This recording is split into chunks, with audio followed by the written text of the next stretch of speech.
Assalamualaikum, saya Nur Hidayah, kru TVPSS SK114 Jalan Ipoh. Pada minggu ini, Panitia Pendidikan Islam menjalankan aktiviti kem ibadah dan penyembelihan ayam. Jom sama-sama kita saksikan.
Apa yang kamu dapat daripada aktiviti kem ibadah dan penyembelihan ayam?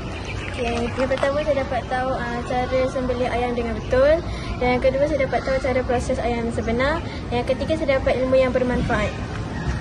Terima kasih atas jawapan yang bernas. Sekian daripada saya, Nur Hidayah, kru TVPSS SK114 Jalan Ipoh. Terima kasih kerana menonton.